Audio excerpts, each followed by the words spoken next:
coming out on stage after a screening of Jaws. He's got a dress on over his clothes. Have you heard what happened to Richard Dreyfuss? Out of nowhere, he became the center of one of the most heated public storms of his entire career. A single appearance, one offhand remark, and suddenly the internet was calling him everything from fearless to completely out of control. Headlines went wild, reporters dug up stories from decades ago, and people who worked with him started chiming in with things they had never said publicly. And the craziest part? What happened recently is nothing compared to the stories insiders say he has been carrying for years. Long before Richard Dreyfuss became a familiar face on screens across the world, there were people inside the industry who quietly said he was rising too fast for his own good. He was barely out of his teens when directors started calling him a once-in-a-generation talent, the kind of actor who could walk into a room, read 2 lines, and make the rest of the cast look like they were auditioning for the first time. Hollywood loves talent, but it does not always love people who threaten the established order. And Richard was doing exactly that without even realizing it. By the time American Graffiti came out, studio executives were already asking how this kid had managed to stand out in a film packed with future legends. Then Jaws hit, and people inside the business said privately that Richard had made a few powerful names uncomfortable. Some actors felt overshadowed, some producers felt challenged, and a few insiders claimed that one older star warned him directly at a party to slow down before someone slows you down for real. Richard laughed it off at the time, but people who were there said the tone was not playful. As his momentum built, the whispers got louder. A rumor spread that a director who had wanted Richard for a major lead role suddenly backed away after receiving a phone call from someone far higher up the ladder. No explanation, no replacement suggestion, just a message that Richard was not the right fit. It made no sense professionally because he was one of the hottest actors in the country, and it made even less sense creatively. People who worked on that production still insist that something felt orchestrated. There were also quiet stories from that era about actors who did not appreciate Richard's confidence. He had a sharp mind, a sharper tongue, and an ability to hold his ground in a business that expected younger performers to stay quiet, that rubbed veterans the wrong way, especially ones who were used to being treated like royalty. One well-known actor from the 1970s allegedly complained that Richard was too good for his own good, adding that nobody his age should be getting that much attention. The jealousy was obvious, but the hostility behind it was far more surprising. More than one casting agent later admitted that Richard was already seen as someone who could disrupt the hierarchy on set simply by outperforming everyone around him. That kind of talk might sound flattering, but in Hollywood, disrupting hierarchies is rarely forgiven.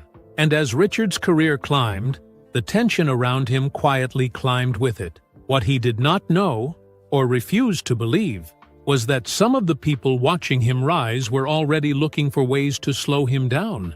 But nothing could prepare him for what happened next, because the real blow did not come from rivals, casting decisions, or jealous actors.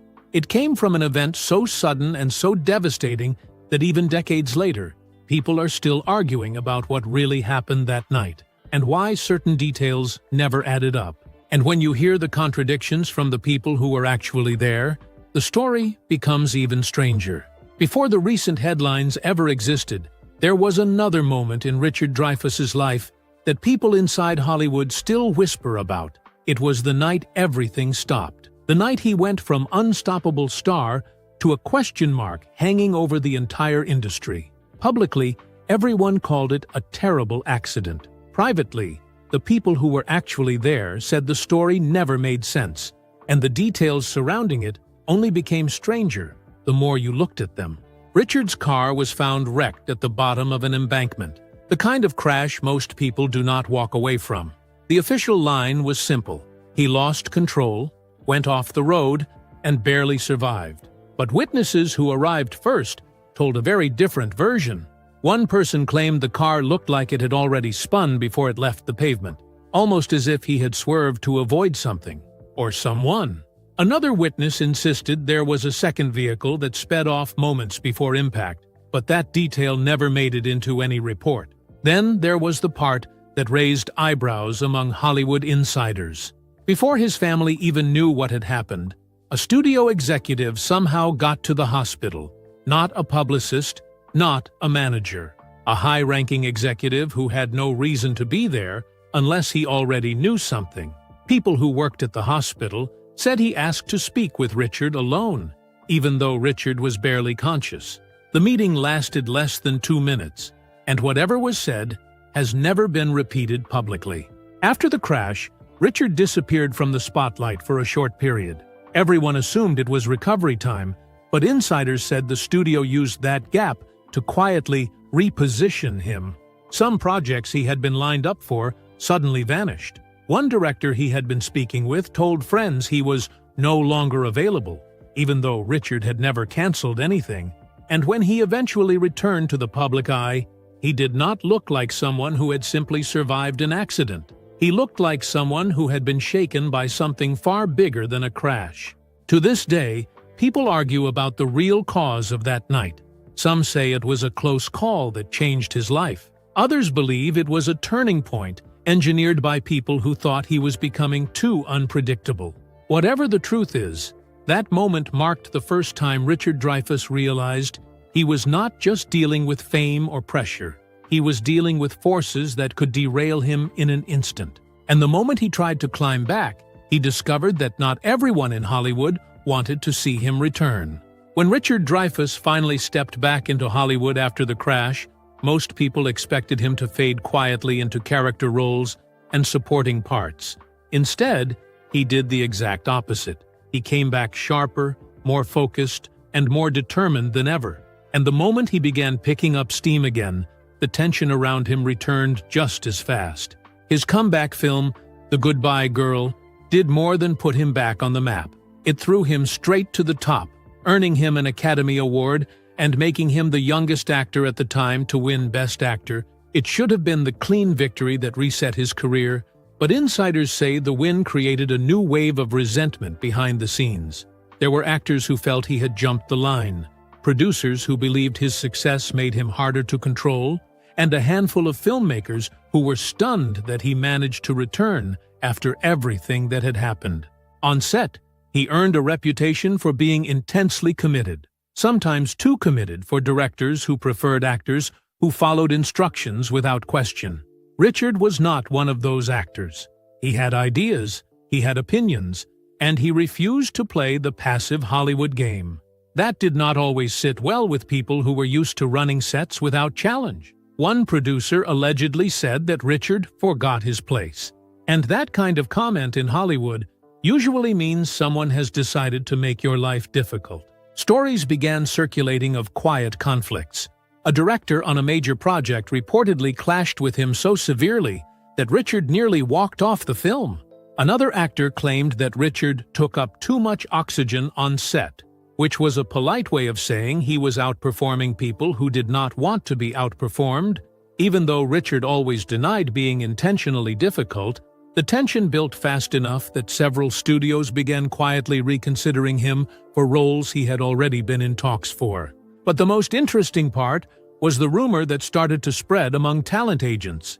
According to several people who worked in the industry at the time, one powerful figure, someone whose name never appears in public drama, told contacts that Richard needed to be put on ice.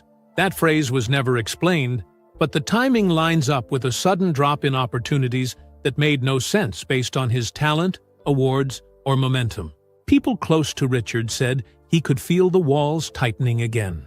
He had climbed out of one disaster only to walk straight into a different kind of danger. A professional one. He knew he had made rivals. He just did not know how far some of them were willing to go, or how deep the pushback against him really was. And he would not truly understand it until the roles he was promised began disappearing without explanation and without warning. The first sign that something was seriously wrong came when Richard Dreyfuss began losing roles he had already been informally promised. Not because of scheduling, not because another actor delivered a better audition, and not because of box office concerns. These were roles that simply vanished. One day they were his, and the next day the studio would announce a completely different actor, often with no explanation at all. It happened once, then twice, then enough times that people around Richard started asking questions. A director who had championed Richard for months suddenly stopped returning calls. Another filmmaker who had praised him publicly removed him from the shortlist entirely. Talent agents could not understand it. Richard's name sold tickets. He had an Academy Award. He had the kind of reliability directors dream about. And yet, project after project slipped away from him in ways that felt less like coincidence and more like someone was quietly closing doors behind the scenes. One agent later admitted that a certain studio head, someone known for making or breaking careers, had privately said Richard was too much trouble to protect. That was a strange choice of words. Not difficult to work with, not risky, not expensive. Too much trouble to protect. It suggested something bigger, something unspoken. And in Hollywood, unspoken rules are usually the ones with the sharpest consequences. Then there was the film Richard was nearly locked in for, a major drama that could have reshaped his entire career path. The casting team loved him. The director wanted him. The early script notes were already tailored to his strengths. And then, overnight, his involvement evaporated. A junior assistant overheard the conversation and later told a colleague that the order came from someone above the director. The reasoning? He is not approved. Approved by whom? Nobody ever clarified that part. Richard remained professional in public, but people who knew him said he took it hard. He had always believed that talent and hard work earned opportunity. Now he was seeing a different side of the business, where decisions were made in private meetings he was never invited to, by people who rarely appeared on film credits. And the strangest part was that the pressure did not feel random.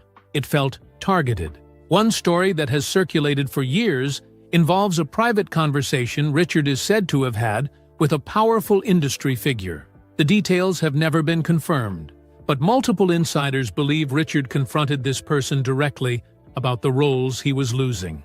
Whatever was said behind that closed door, Richard reportedly walked out, looking drained, shaken, and unusually silent. He never spoke publicly about what happened. He never named anyone. But after that day, he changed the way he navigated Hollywood. More cautious, less trusting, and far more aware of the people who could pull strings in the shadows. And his instincts were right, because just when it seemed like he might finally break free of the pressure, something exploded into the public eye, something that threatened to wipe out everything he had rebuilt. And the timing of that scandal was so precise that even people inside Hollywood questioned whether it was a coincidence at all. Richard Dreyfuss had dealt with jealous co-stars, studio pressure, and opportunities that vanished without explanation, but nothing hit as hard as the moment when his name exploded across the internet again. This time, it did not come from a new role, a reunion appearance, or a surprise comeback. It came from a wave of accusations that resurfaced after decades of silence, landing at the exact moment he was preparing to rejoin the spotlight. And the timing was so precise that even people inside the industry were whispering about it. The controversy started with an interview where an old story suddenly reappeared, framed in a way that cast Richard in the worst possible light. It spread instantly, traveling from social media to entertainment sites in a matter of hours. What made insiders pause was that the story had been publicly addressed years earlier. Richard had denied any wrongdoing. He had provided context, and the issue had more or less faded away. Then, out of nowhere, it returned with the kind of force usually reserved for active scandals, not decades-old misunderstandings. People who worked with him were stunned. Directors he had collaborated with said they never saw anything close to the behavior he was being accused of. Co-stars described him as intense, difficult at times, but never dangerous. Yet none of that mattered once the story reignited online. Brands backed away interviews he was scheduled to appear on, quietly pulled his segments.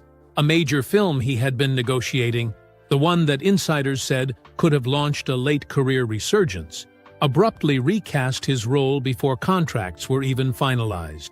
The strangest part was how coordinated the coverage felt. A handful of entertainment outlets all published articles within the same 24-hour window, using nearly identical phrasing. None of the articles included new evidence. None cited new accusers. It was old information, reframed as if it were breaking news. And people who followed the business closely noticed that this pattern usually happens only when someone wants momentum stopped. Richard responded immediately. His denial was firm, detailed, and far more composed than most public statements in the middle of a controversy. He was not defensive. He did not lash out. He simply laid out the facts, pointed out the inconsistencies, and made it clear that the situation had been misrepresented. But by the time his response began circulating, the damage had already been done. Perception moves faster than truth, and in Hollywood, perception is often the only thing that matters. Friends of Richard said he felt blindsided, not just by the accusations, but by how rapidly they reappeared after so many years. One former co-worker even claimed the timing felt suspicious, because the resurfaced story hit the internet during the exact week Richard was finalizing a potential comeback that would have returned him to mainstream audiences. That project never recovered. It quietly dissolved without public explanation, leaving Richard's future hanging in the balance yet again. This was the moment many people expected him to fold, to disappear permanently and stay out of the spotlight. Instead, he made a choice that surprised everyone. Rather than hiding, he stepped away on his own terms, distancing himself not because he was defeated, but because he wanted distance from a business he had always known could turn on him with no warning. What nobody expected was what happened when he finally re-emerged, sharper, unfiltered, and speaking more openly than Hollywood was comfortable with. And the reaction to his return was even louder than the scandal that pushed him away. After the controversy reignited, Richard Dreyfuss slipped out of the spotlight with no announcement or explanation. One day he was in headlines, and the next he had vanished. People assumed he was hiding, but according to those close to him, he was not retreating. He was watching. He wanted to see how the story evolved without him, how people reacted when he refused to feed the noise. When he re-emerged, he did it on his own terms. His interviews were blunt, direct, and far less polished than the Hollywood machine prefers. He criticized industry culture, questioned decisions, and pushed back against the idea that he owed further explanations. In some moments, he sounded frustrated. In others, he sounded like someone who finally had nothing left to lose. What caught people's attention was how certain interview clips quietly vanished or were edited after release. Answers were cut down, and moments where he spoke too boldly disappeared entirely. One clip in particular went viral. Richard began telling a story from the height of his fame, something he said had never made sense to him, then stopped mid-sentence. His expression changed instantly, as if he realized he was about to cross a line he did not want to cross. Fans speculated endlessly. Some thought it was connected to his near-fatal crash. Others believed it involved roles he mysteriously lost. A few insisted he was hinting at a bigger Hollywood issue he would never publicly address. Whatever it was, Richard brushed the questions aside, leaving the moment unexplained. Then came the recent situation, the comment that instantly reignited his name online. It was small, almost harmless, but it spread like wildfire. Suddenly, past stories resurfaced, and people began debating him all over again. Once more, the timing was almost too perfect, arriving right as he was quietly preparing another return. And that is the pattern nobody has been able to fully explain. Every time Richard tries to rebuild, something pushes back. And the reason becomes clearer when you see the entire story in one line.